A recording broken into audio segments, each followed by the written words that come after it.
Alhamdulillahi Rabbil Alameen. Wa sallallahu wa sallam wa baraka ala nabina Muhammadin wa ala alihi wa sahbihi ajma'een. Assalamu alaikum wa rahmatullahi wa barakatuh. Thank you, brothers and sisters, for joining me.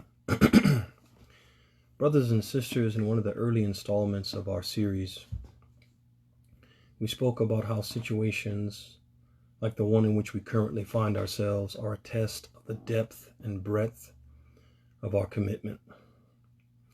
We can choose to adapt to the circumstances, use them as a means to worship Allah, and respond to them in a way that will earn us reward and pleasure, or we can choose not to.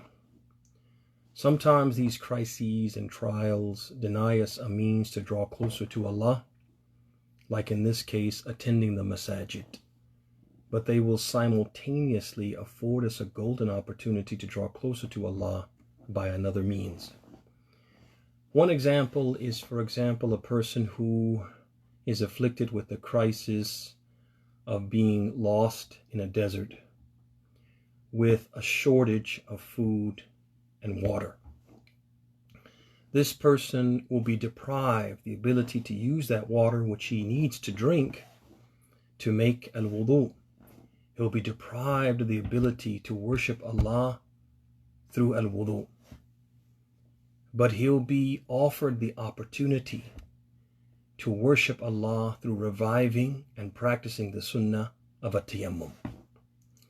A more practical example is that one of the best ways to draw closer to Allah is by raising, rearing, and educating our children.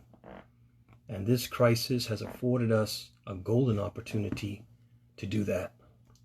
Allah subhanahu wa ta'ala, He says in Surah At-Tahrim, the 66th Surah, verse number 6, Ya ayyuha alladhina amanu qu anfusakum wa ahlikum nara wa quduha an-nasu wal hijara. O you who believe, protect yourselves and your families from a fire whose fuel is people and stones. Ali radiallahu anhu said that it means allimuhum wa addibuhum, teach them and discipline them. And the Prophet sallallahu alayhi wa ala alihi wa sahbihi wa sallam, he said in the hadith collected by Bukhari and Muslim on the authority of Abd'Llah ibn Umar, kullukum ra'in wa kullukum mas'ul ar-ra'iyati. All of you are shepherds, and each of you will be asked about his or her flock, meaning we will be asked about what we taught our children and how we raised them. Brothers and sisters, the current crisis and the stay-at-home orders that have come along with it afford us the opportunity to spend a lot more time at home with our children, and the opportunity to use that time to teach them and worship Allah by doing so. But this will take effort on the part of parents. We must recognize that we are being tested and meet the challenge head on. It is so easy, brothers and sisters, to let our children sit in front of some device, a laptop, a cell phone, a tablet, a game console, etc., and take an out of sight, out of mind approach. But how much reward will we earn by doing that? Does that qualify as actively using the circumstances to draw closer to Allah? Brothers and sisters, if we do that, we will miss a golden opportunity, not only to earn Allah's pleasure, but to connect, really connect with our kids. So I would like to advise parents to set aside some time each day to sit with their children and teach them to learn.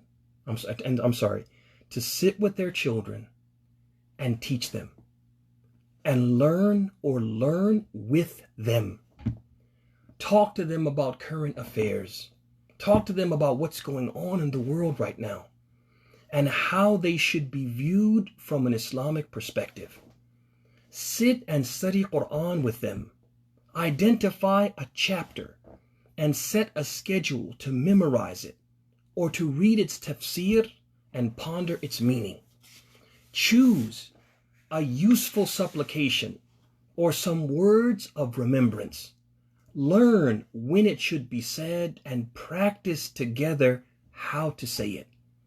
Grab a book on Islamic beliefs or rituals like prayer, fasting, or Islamic manners, the seerah of the Prophet ﷺ or his companions, etc.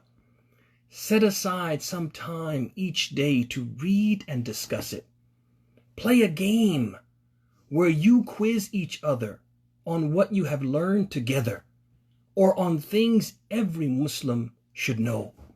Watch a religious lecture, documentary, or film together, and afterwards compare notes and share thoughts with each other. It may be hard and even awkward at first. Many of us live in the same house with our children, but we might as well live in separate universes. This is not the case in every household, but it is the case in many Muslim households.